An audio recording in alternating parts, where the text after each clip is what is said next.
தந்தை, மகன், தூய ஆவியின் பெயராலே ஆமேன். பொருளாதார விடுதலை மற்றும் கடன் சுமையிலிருந்து மீள்வதற்கான சிலுவை பாதை. அன்பு நிறைந்த இயேசுவே, பொருளாதார நெருக்கடியாலும் தீராத கடன் சுமையாலும் மன அமைதியற்ற ஒரு சூழலில் நான் இன்று உம் பாதம் வந்து நிற்கிறேன். வருத்தப்பட்டு பாரம் சுமக்கிறவர்களே, நீங்கள் எல்லோரும் என்னிடம் வாருங்கள், நான் உங்களுக்கு இளைப்பாறுதல் தருவேன் என்று வாக்குறுதி அளித்தவரே, அந்த வார்த்தையை முழுமையாக நம்பி உம்மை தேடி வந்திருக்கிறேன். ஆண்டவரே, இன்று என் தோள்களில் இருக்கும் கடன் என்னும் சிலுவை மிகவும் கனமாக இருக்கிறது. குடும்ப தேவைகள், தொழிலில் நஷ்டம், வருமான குறைவு போன்ற காரணங்களால் நான் திகைத்து போயிருக்கிறேன். என் தூக்கத்தை இழந்திருக்கிறேன். என் குடும்பத்தில் அமைதி குலைந்திருக்கிறது. கடன் கொடுத்தவர்களின் கேள்விகளுக்கும் சமூகத்தின் பார்வைகளுக்கும் பதில் சொல்ல முடியாமல் குற்றவாளியைப் போல தலை குனிந்து நிற்கிறேன்.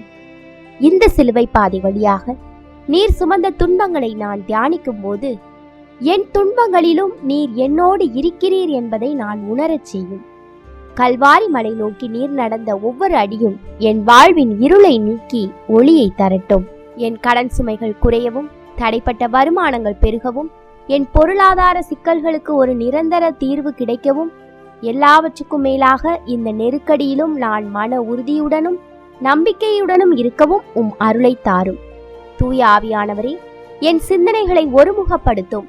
இந்த சிலுவை பாதையின் ஒவ்வொரு நிலையும் எனக்கு ஒரு புதிய வழியை காட்டட்டும். ஆண்டவரே, நீர் என் மேய்ப்பர், எனக்கு குறை இல்லை என்ற விசுவாசத்தோடு இந்த ஜெபத்தை தொடங்குகிறேன். ஆமேன். முதல் நிலை, இயேசு மரணத்திற்கு தீர்ப்பிடப்படுகிறார். பொருளாதார தோல்வி என்பது ஒரு மனிதனின் வாழ்வு முடிந்து விட்டதற்கான தீர்ப்பு அல்ல என்பதை இந்த நிலை நமக்கு உணர்த்துகிறது. உலகம் நம்மை தண்டிக்கும் போது இயேசு நம் அருகில் நின்று நமக்கு ஆதரவளிக்கிறார். உன்னால் முடியாது, நீ தோற்றுவிட்டாய் என்று உலகம் சொல்லும் தீர்ப்புகளை கண்டு அஞ்சாமல் இறைவனின் கருணையை மட்டும் நம்பி எழுந்து நடக்க வேண்டிய பாடத்தை இம்மாபெரும் தியாகம் நமக்கு கற்றுக் கொடுக்கிறது. அன்பு இயேசுவே, கடன் கொடுத்தவர்களின் நெருக்கடியால் நான் குற்ற உணர்ச்சியில் தவிக்கும் போது எனக்கு மன உறுதியை தாரும். பிறருடைய தீர்ப்புகளை கண்டு அஞ்சாமல் உம்முடைய கருணையை மட்டும் நம்பி நான் வாழ அருள் புரியும். என் தவறுகளை திருத்திக் கொள்ளவும், நேர்மையான வழியில் இந்த பொருளாதார சிக்கலில் இருந்து வெளியே வரவும் எனக்கு புத்தியையும் பலத்தையும் தந்தருளும். தீர்ப்பிட்ட பிலாத்துவை நீர் மன்னித்தது போல என்னை நோகடிப்பவர்களை மன்னிக்கவும் என் இதயத்தை பண்படுத்தும். ஆமேன். இரண்டாம் நிலை, இயேசு சிலுவையை தோள் மேல் ஏற்றுக்கொள்கிறார். கடன் சுமை என்பது ஒரு கனமான சிலுவையை போன்றது. வட்டிக்கு மேல் வட்டி ஏறுவது, வருமானம் இல்லாமை, தீராத பொருளாதார பிரச்சனைகள் என இந்த சிலுவை உங்களை அழுத்துகிறது. இயேசு அந்த சிலுவையை வெறுப்போடு பார்க்கவில்லை. மாறாக இறை தந்தையின் திருவுளத்திற்கு பணிந்து அதை அன்போடு ஏற்றுக்கொண்டார். நாமும் நம்முடைய பொருளாதார தோல்விகளையும் கடன்களையும் கண்டு ஓடாமல் அவற்றை சரி செய்யும் பொறுப்பை மன உறுதியோடு ஏற்க வேண்டும். நாம் சுமக்கும் இந்த சிலுவையின் ஒவ்வொரு கணத்திலும் இயேசு நம் பக்கத்தில் நின்று, நானும் இந்த சுமையை உன்னோடு சேர்ந்து சுமக்கிறேன் என்று நமக்கு ஆறுதல் கூறுகிறார். சிலுவையை தோள் மேல் ஏற்றுக்கொண்ட இயேசுவே, என் கடன் சுமை என்னும் பாரமான சிலுவையை உம்மிடம் ஒப்படைக்கிறேன். இந்த பொருளாதார நெருக்கடியை தாங்கிக் கொள்ள எனக்கு தேவையான உடல் மற்றும் மன வலிமையை தாரும். என் தவறான நிதி திட்டமிடல்களால் ஏற்பட்ட இழப்புகளை நான் பொறுப்போடு ஏற்றுக்கொள்ளச் செய்யும். இனி வழியே இல்லை என்று நான் சோர்ந்து போகும்போது உமது சிலுவையின் ஆற்றல் எனக்கு புது தெம்பை தரட்டும். என் குடும்ப பொறுப்புகளையும் நிதி பொறுப்புகளையும் நேர்மையுடன் நிறைவேற்ற எனக்கு ஞானத்தை தாரும். என் உழைப்பில் ஆசீர்வாதத்தை தந்து ஒரு சிலுவையைப் போல கனக்கும் என் கடன்கள் படிப்படியாக குறைய வழி செய்யும். என் கௌரவத்தையும் குடும்ப நிம்மதியையும் பாதுகாத்திட உமது வல்லமை உள்ள கரத்தை நீட்டும். ஆமென். மூன்றாம் நிலை, இயேசு முதல் முறை கீழே விழுகிறார். பாரமான சிலுவையை சுமந்து சென்ற இயேசு அதன் கனம் தாழாமல் முதல் முறை தரையில் விழுகிறார். இன்று பொருளாதார சரிவை சந்தித்திருக்கும் நீங்களும் இனி என்னால் முடியாது என மனதளவில் கீழே விழுந்து கிடக்கலாம். தொழிலில் நஷ்டம், வருமான இழப்பு அல்லது கொடுத்த கடனை திரும்ப பெற முடியாமை போன்ற காரணங்கள் உங்களை முடக்கி இருக்கலாம். ஆனால் இயேசு விழுந்த இடத்திலேயே தங்கிவிடவில்லை. மீண்டும் எழுந்து தன் பயணத்தை தொடர்ந்தார். இதுவே உங்களுக்கான செய்தி. உங்கள் பொருளாதார தோல்வி ஒரு முடிவல்ல, அது ஒரு படிப்பினை மட்டுமே. விழுந்த இடத்திலிருந்து மீண்டும் எழுந்து நடக்க இயேசுவின் பலம் உங்களோடு இருக்கிறது. பலவீனம் தாங்காமல் கீழே விழுந்த இயேசுவே, பொருளாதார சரிவால் விழுந்து கிடக்கும் என்னை கரம் பற்றி தூக்கி அருளும். என் வருமான தடைகளும் கடன் நெருக்கடிகளும் என்னை மன ரீதியாக முடக்கி விடாதபடி பாதுகாத்தருளும். தோல்விகளை கண்டு நான் சோர்ந்து போகாமல் விவேகத்துடன் மீண்டும் தொழிலை தொடங்க ஞானம் தாரும். எல்லாம் முடிந்துவிட்டது என்ற எதிர்மறை எண்ணங்களை நீக்கி என் ஆழ் மனதில் நம்பிக்கையை விதைத்தருளும்.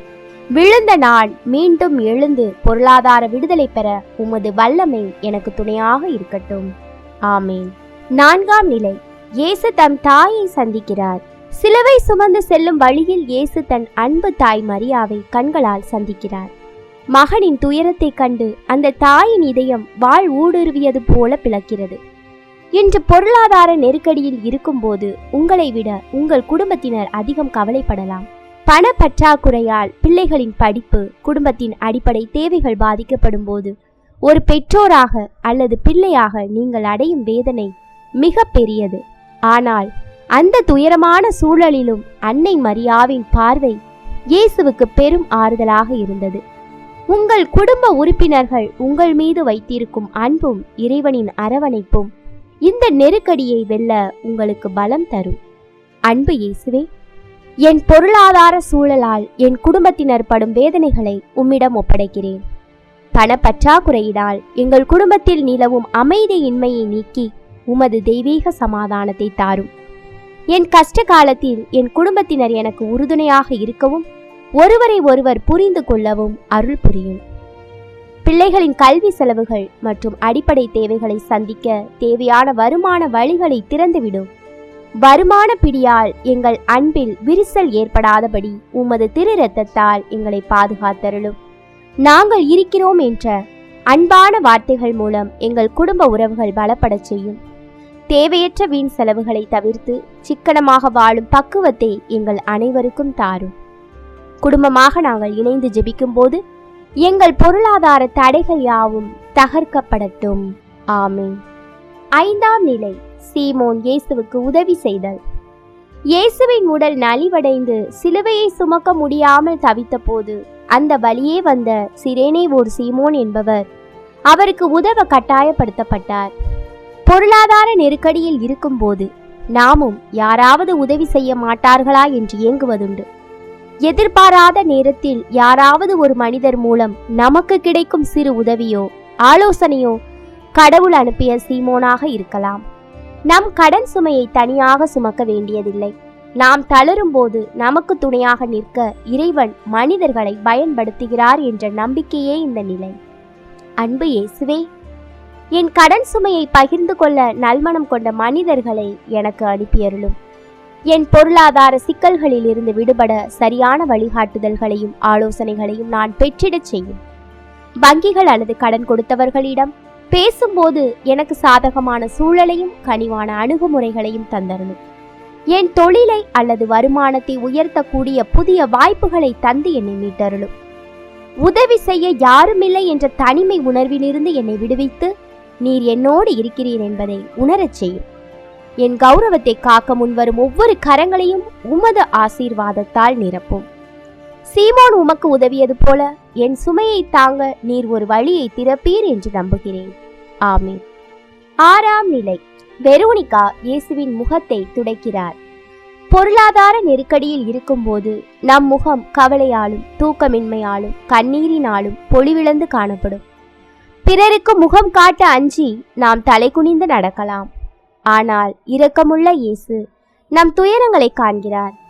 நாம் படும் ஒவ்வொரு துளி வியர்வையும் வடியும் ஒவ்வொரு கண்ணீரும் அவருக்கு தெரியும்.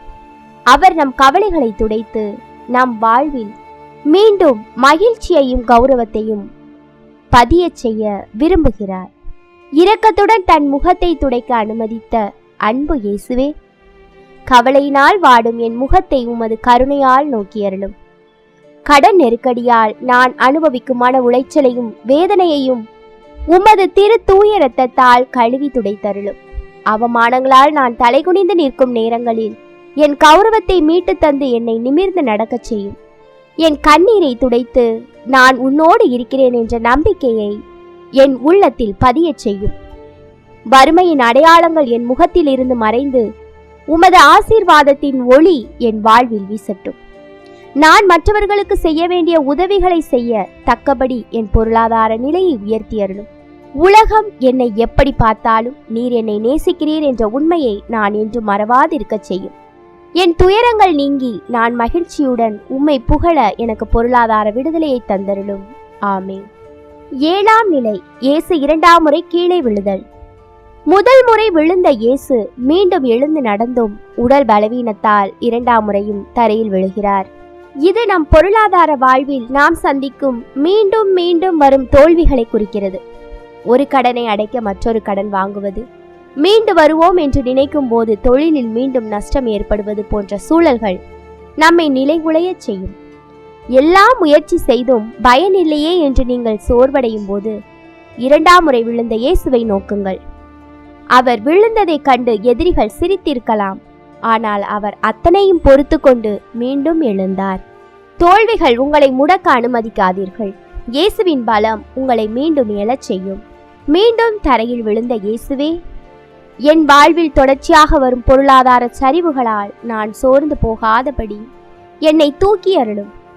ஒரு சிக்கல்களிலிருந்து மீளும் முன் அடுத்த சிக்கல் என்னை சூழும் போது நான் நம்பிக்கையை இழக்காமல் இருக்க உமது கரத்தை பிடித்துக் கொள்கிறேன்.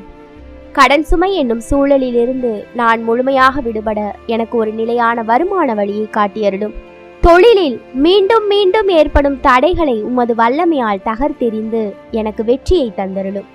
பணப்பற்றாக்குறையினால் நான் அடையக்கூடிய மனச்சோர்வில் இருந்தும் உடல் உபாதைகளில் இருந்தும் என்னை பாதுகாத்தருளும். என் பொருளாதார தடைகள் நீங்கி நான் மீண்டும் தலை நிமிர்ந்து வாழ உமது கிருபை எனக்கு துணை நிற்கட்டும். ஆமென். 8ஆம் நிலை. இயேசு எருசலேம் பெண்களுக்கு ஆறுதல் கூறுகிறார். கடும் வேதனையிலும் சிலுவை சுமக்கும் வழியிலும் இருந்த இயேசு வழியில் நின்று அழுத பெண்களை பார்த்து, எருசலேம் மகளிரே, நீங்கள் எனக்காக அழ வேண்டாம், உங்கள் பிள்ளைகளுக்காகவும் உங்களுக்காகவும் அழுங்கள் என்று கூறுகிறார். தன் துன்பத்தை விட மற்றவர்களின் எதிர்கால துன்பத்தையே அவர் பெரிதாக கருதினார். இன்று கடன் சுமையிலும் பொருளாதார நெருக்கடியிலும் இருக்கும்போது நாம் நம்மை பற்றி மட்டுமே கவலைப்பட்டு அழுது கொண்டிருக்கலாம். ஆனால் நம் பிள்ளைகளின் எதிர்காலம், நம்மை சார்ந்திருப்பவர்களின் நிலை குறித்தும் நாம் சிந்திக்க வேண்டும். அழாதே, எழுந்து நில் என்று இயேசு அன்று அந்த பெண்களுக்கு கூறிய ஆறுதல் இன்று உங்களுக்கும் உரியது. உங்கள் கண்ணீர் வீண் போகாது. உங்கள் குடும்பத்தின் எதிர்காலத்தை இயேசு ஆசீர்வதிப்பார். துன்பத்திலும் பிறருக்கு ஆறுதல் கூறிய இயேசுவே, என் கண்ணீரை துடைத்து எனக்கு மன அமைதியை தந்தருளும். என் குடும்பத்தின் அத்தியாவசிய தேவைகளான உணவு, உடை, இருப்பிடம் ஆகியவற்றுக்கு எவ்வித குறையும் வராதபடி ஆசீர்வதியும். என் பிள்ளைகளின் கல்வி செலவுகளை சமாளிக்க தேவையான வருமான வழிகளை அற்புதமாக திறந்துவிடும். கடன் கொடுத்தவர்களின் நெருக்கடியால் என் குடும்பத்தில் நிலவும் பயத்தையும் பதற்றத்தையும் நீக்கி சமாதானத்தை நிலைநாட்டும். வறுமையின் பிடியில் இருந்து என் தலைமுறையை விடுவித்து நாங்கள் ஆசீர்வாதமாக வாழ வழி செய்யும். இன்றைய கண்ணீர் நாளை மகிழ்ச்சியாக மாறும் என்ற நம்பிக்கையை என் இதயத்தில் ஆழமாக பதியச் செய்யும். தொழிலில் நான் எடுக்கும் ஒவ்வொரு முயற்சியும் வெற்றியடைந்து என் குடும்பத்தின் கடன் சுமைகள் தீர ஆசீர்வதியும்.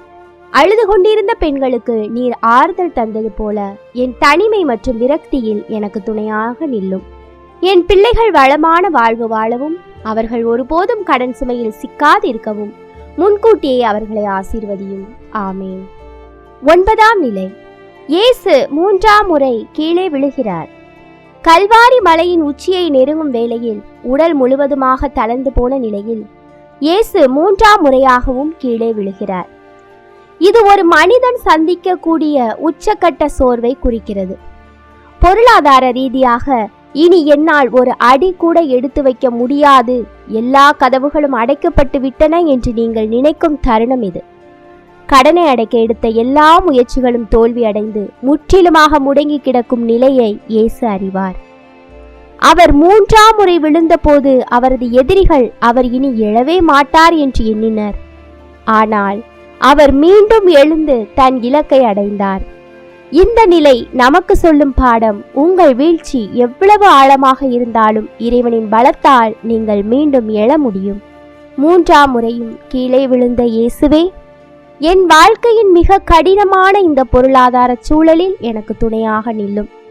என் சக்திக்கு மீறிய கடன் சுமையால் நான் முற்றிலுமாக சோர்வடைந்து கிடக்கும்போது உமது வல்லமையால் என்னை மீண்டும் தூக்கி அருளும்.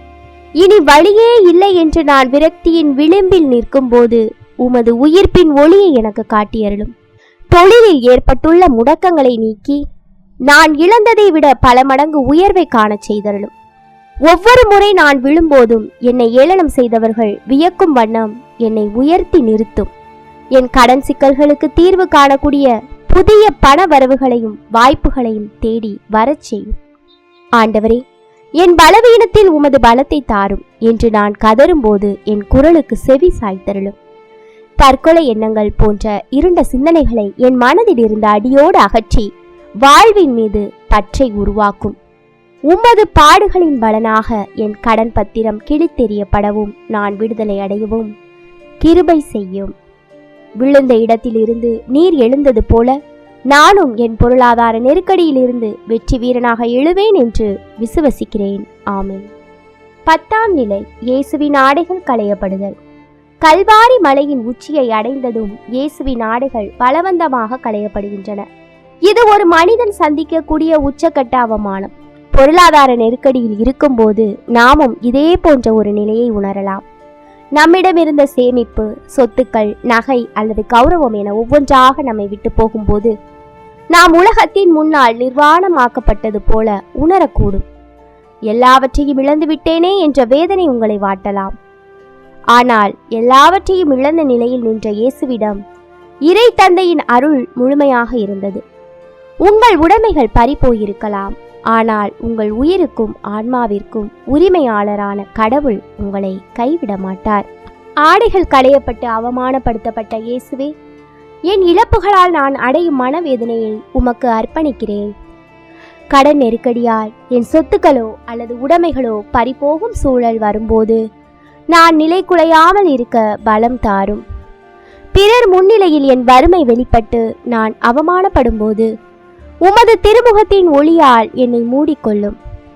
எல்லாம் போயே விட்டது என்று நான் தவிக்கும் போது உம்மையே என் பெரும் சொத்தாக கருதி அமைதி கொள்ளச் செய்யும். இழந்ததை விட பல மடங்கு தருவேன் என்ற உம் வாக்குறுதி என் பொருளாதார வாழ்வில் இன்று நிறைவேறட்டும். நிர்மாணமாக்கப்பட்ட உம்மை போல நானும் என் கவலைகளை உம்மிடம் இறக்கி வைத்துவிட்டு விடுதலையோடு வாழ அருள் புரியும்.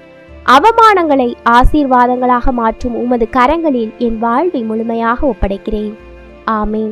11ஆம் நிலை, இயேசு சிலுவையில் அறையப்படுகிறார். பொருளாதார ரீதியாக கடன் சுமை என்பது கைகளையும் கால்களையும் கட்டி போட்ட ஒரு ஆணியை போன்றது.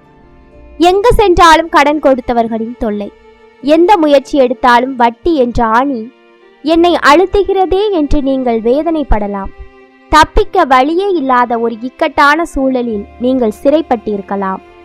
ஆனால் சிலுவையில் அறையப்பட்ட அந்த நிலையிலும் இயேசு அந்த துன்பத்தை தாங்கிக் கொண்டு மன்னிப்பையும் மீட்பையும் வழங்கினார். உங்கள் கடன் சிக்கல்கள் உங்களை முடக்கி இருந்தாலும் அந்த துயரத்தின் மத்தியிலும் இறைவன் உங்களுக்கு ஒரு புது வாழ்வை உருவாக்கி கொண்டிருக்கிறார். சிலுவையில் ஆணி அடிக்கப்பட்டு வேதனையுற்ற இயேசுவே, கடன் என்னும் ஆணிகளால் துளைக்கப்பட்டு தவிக்கும் என்னை நோக்கி அருளும். நான் எங்கும் அசைய முடியாதபடி என்னை சூழ்ந்திருக்கும் பொருளாதார தடைகளை உமது வல்லமையால் அகற்றி அருளும். கடன் கொடுத்தவர்களின் கடுமையான வார்த்தைகள் என் இதயத்தில் ஆணிகளாக இறங்கும் போது உமது அமைதியால் என்னை தேற்றும். இனி வழியே இல்லை என்று நான் சிறைப்பட்டிருப்பதாக உணரும் போது உமது காயங்கள் வழியாக எனக்கு விடுதலையை தந்தருளும். பிறரிடம் கையேந்தும் நிலையை மாற்றி என் சொந்த காலில் நிற்க தேவையான வாய்ப்புகளை உருவாக்கி தாரும். சிலுவையின் வேதனைக்கு பின் மீட்பு வந்தது போல என் பொருளாதார போராட்டத்திற்கு பின் ஒரு பெரிய வெற்றி வரச் செய்யும். நான் யாருக்கெல்லாம் கடன் பட்டிருக்கிறேனோ அவர்களின் கடன்களை நேர்மையாக அடைக்க தேவையான பண வரவை தாரும். சிலுவையில் நீர் அடைந்த வேதனை என் பொருளாதார விடுதலைக்கு வித்தாக அமையட்டும். ஆமீன். 12ஆம் நிலை, இயேசு சிலுவையில் உயிர் விடுகிறார். எல்லாம் முடிந்தது என்று சொல்லி இயேசு தன் உயிரை தந்தையிடம் ஒப்படைக்கிறார். பொருளாதார ரீதியாக சில நேரங்களில் நாம் முற்றிலும் தோற்று போனதாக உணரலாம். தொழில் முடிந்துவிட்டது, சேமிப்பு தீர்ந்து விட்டது, எல்லா வாய்ப்புகளும் மடிந்து விட்டன என்று ஒரு முற்றுப்புள்ளி விழுந்தது போன்ற சூழல் ஏற்படலாம். ஆனால் இயேசுவின் மரணம் ஒரு முடிவல்ல, அது ஒரு புதிய தொடக்கம். அதுவே உலகிற்கு மீட்பை தந்தது. உங்கள் பொருளாதார வாழ்வில் ஒரு கதவு அடைக்கப்படும் போது இறைவன் மற்றொன்றை திறக்கிறார். உங்கள் பழைய கவலைகளும் கடன் சுமைகளும் சிலுவையில் மடியட்டும். இருளுக்கு பின் ஒளி உண்டு, மரணத்திற்கு பின் உயிர்ப்பு உண்டு என்ற உண்மையை இந்த நிலை நமக்கு உணர்த்துகிறது. சிலுவையில் உயிர் நீத்து எங்களை மீட்ட இயேசுவே, என் கவலைகள் அனைத்தையும் உமது பாதத்தில் மறிக்கச் செய்கிறேன். எல்லாம் முடிந்துவிட்டது என்று நான் விரக்தியில் இருக்கும்போது உமது மரணம் எனக்கு ஒரு புதிய தொடக்கத்தை தரட்டும். என் கடன் சுமைகள் மற்றும் பொருளாதார நெருக்கடிகள் இத்தோடு முடிவுக்கு வர உமது வல்லமையுள்ள கரத்தை நீட்டும். என் குடும்பத்தில் நிலவும் வறுமை என்ற இருள் அகன்று செழிப்பு என்ற புதிய விடியல் பிறக்க வழி செய்யும். தொழிலில் ஏற்பட்ட இழப்புகளை ஒரு முடிவாக கருதாமல் ஒரு பாடமாக கொண்டு நான் முன்னேற ஞானம் தாரும். ஆண்டவரே, உம் கைகளில் என் ஆன்மாவை ஒப்படைக்கிறேன் என்ற உம் வார்த்தை போல என் நிதி ஆதாரத்தை உம்மிடம் ஒப்படைக்கிறேன். என் வாழ்வின் கடினமான பக்கங்கள் முடிந்து ஆசீர்வாதமான புதிய பக்கங்கள் திறக்கப்பட உமது திரு இரத்தத்தால் முத்திரையிடும். உமது தியானத்தினால் என் கடன் பத்திரங்கள் கிளியப்படவும் நான் ஒரு புதிய மனிதனாக வாழவும் அருள் புரியும். ஆமேன். 13ஆம் நிலை. இயேசுவின் உடல் அன்னையின் மடியில் வைக்கப்படுகிறது. சிலுவையில் அறையப்பட்டு உயிர் நீத்த இயேசுவின் உடல் இறக்கப்பட்டு அன்னை மரியாவின் மடியில் வைக்கப்படுகிறது. பொருளாதார நெருக்கடியில் இருக்கும்போது நாமும் சில நேரங்களில் உயிரற்றது போன்ற ஒரு நிலையில் இருக்கலாம். நம்முடைய கனவுகள் சிதைந்து உழைப்பு வீணாகி கையில் எதுவுமே இல்லாத நிலையில் நாம் அனாதையாக நிற்கலாம். ஆனால் அன்னை மரியா தன் மகனை அரவணைத்தது போல இறைவன் நம்மை தன் கருணை என்னும் மடியில் தாங்குகிறார். எல்லாவற்றையும் இழந்த நிலையில் நீங்கள் இருந்தாலும் உங்களை தாங்கிக் கொள்ள ஒரு தெய்வீக கரம் இருக்கிறது என்ற நம்பிக்கை உங்களுக்கு பெரும் மன அமைதியை தரும். தன் தாயின் மடியில் அமைதியாக துயின்ற இயேசுவே, சோர்வுற்று இருக்கும் என் ஆன்மாவை உமது கருணையால் அரவணைத்துக் கொள்ளும். பொருளாதார போராட்டங்களால் காயப்பட்டு தவிக்கும் என் இதயத்தை அன்னை மரியாவின் பரிந்துரையால் ஆற்றுப்படுத்தும். எல்லாவற்றையும் இழந்துவிட்டேன் என்று நான் கதறும்போது உமது மடியில் எனக்கு புகலிடம் தந்து என்னை தேற்றும். என் கடன் சுமைகளை உம்மிடம் ஒப்படைத்து விட்டேன். இனிவரும் காலங்களில் நான் கவலையற்றிருக்க எனக்கு மன அமைதி தாரும். அன்னை மரியா தன் மகனை பாதுகாத்தது போல என் வாழ்வாதாரத்தையும் என் குடும்பத்தையும் எவ்வித தீங்கும் அணுகாமல் பாதுகாத்தருளும். இருண்ட நேரத்திலும் அன்னை மரியா நம்பிக்கையோடு இருந்தது போல நானும் என் மீட்சிக்காக விசுவாசத்துடன் காத்திருக்க செய்யும். உலக பொருட்கள் மீது கொண்ட அளவுக்கு அதிகமான பற்றை நீக்கி உமது அருளையே என் பெரும் செல்வமாக கருதச் செய்யும். இழந்த வேலை வாய்ப்புகள் மற்றும் வருமான வழிகளை மீண்டும் ஒருமுறை ஆசீர்வாதமாக எனக்கு தேடி வரச் செய்யும். உமது அரவணைப்பில் நான் பாதுகாப்பாக இருக்கிறேன் என்ற உறுதியுடன் என் பொருளாதார பயணத்தை தொடர துணை நில்லும். ஆமேன். 14ஆம் நிலை. இயேசு கல்லறையில் அடக்கம் செய்யப்படுகிறார். இயேசுவின் உடல் ஒரு புதிய கல்லறையில் வைக்கப்பட்டு ஒரு பெரிய பாறையினால் மூடப்படுகிறது. சில நேரங்களில் உங்கள் வாழ்வு ஒரு கல்லறைக்குள் இருப்பது போல தோன்றலாம். கடன் கொடுத்தவர்களின் தொல்லைகள், சட்ட சிக்கல்கள் அல்லது தொழிலில் ஏற்பட்ட முடக்கம் ஆகியவற்றால் உங்கள் எதிர்காலம் ஒரு பெரிய பாறையினால் மூடப்பட்டது போல தெரியலாம். ஆனால் கல்லறை என்பது முடிவல்ல, அது உயிர்ப்பிற்கான காத்திருப்பு. பாறை உருட்டப்படும் நாள் ஒன்று உண்டு. உங்கள் பொருளாதார பிரச்சனைகள் இத்தோடு புதைக்கப்படட்டும். விரைவில் ஒரு புதிய விடியலும் கடனற்ற சுதந்திர வாழ்வும் உங்கள் வாழ்வில் மலரும் என்ற நம்பிக்கையே இந்த நிலையின் செய்தி. கல்லறையில் அடக்கம் செய்யப்பட்ட இயேசுவே, என் பழைய கவலைகளையும் கடன் சுமைகளையும் உமது கல்லறையில் புதைத்துவிட அருள் புரியும். கடன் நெருக்கடியால் ஏற்பட்ட மன அழுத்தத்திலிருந்தும் தூக்கமில்லா இரவுகளில் இருந்தும் எனக்கு பூரண விடுதலை தாரும். என் உழைப்பிற்கு இருந்த தடைகள் நீங்கி என் வருமானம் பெருகி நான் ஒரு செல்வ செழிப்பான நிலையை அடைய ஆசீர்வதியும். பொறுமையுடன் காத்திருக்கவும் இறைவனின் நேரத்திற்காக விசுவாசத்துடன் ஜெபிக்கவும் எனக்கு போதித்தருளும். நான் மற்றவர்களிடம் வாங்கிய கடன்களை முழுமையாக திருப்பி செலுத்த தேவையான வழிகளை திறந்துவிடும். எதிர்காலத்தை பற்றிய பயம் என்னும் கல்லறையிலிருந்து என்னை விடுவித்து நம்பிக்கையுடன் செயல்பட துணிவை தாரும். கல்லறையின் மௌனத்திற்கு பின் ஒரு பெரிய வெற்றி இருந்தது போல என் போராட்டத்திற்கு பின் ஒரு பெரிய செழிப்பு வரட்டும். இயேசுவே, உம்மையே நான் முழுமையாக நம்புகிறேன். நீர் என் பொருளாதார தடைகளை நீக்கி எனக்கு விடுதலை தருவீர். ஆமேன். அன்பு இயேசுவே, இந்த சிலுவை பாதையின் வழியாக என் கடன் சுமைகளையும் மன போராட்டங்களையும் உம்மிடம் பகிர்ந்து கொண்டேன். நீர் சுமந்த சிலுவை எனக்கு விடுதலையை தந்தது போல என் பொருளாதார போராட்டங்களும் விரைவில் முடிவுக்கு வரும் என்று நம்புகிறேன். என் குடும்பத்தில் அமைதியையும் என் கைகளில் ஆசீர்வாதத்தையும் தாரும். இனி நான் கவலைப்பட மாட்டேன், ஏனென்றால் நீர் என் மேய்ப்பர். ஆமேன். இந்த சிலுவை பாதை உங்கள் மனதிற்கு ஆறுதல் அளித்திருக்கும் என்று நம்புகிறேன். இந்த காணொளி உங்களுக்கு பிடித்திருந்தது என்றால் சேனலை மறக்காமல் சப்ஸ்கிரைப் செய்து ஷேர் பண்ணுங்க. மீண்டும் நாளை இன்னொரு முக்கியமான கருத்துக்களுடன் இன்னொரு சிலுவை பாதையில் நான் உங்களை சந்திக்கிறேன். நன்றி.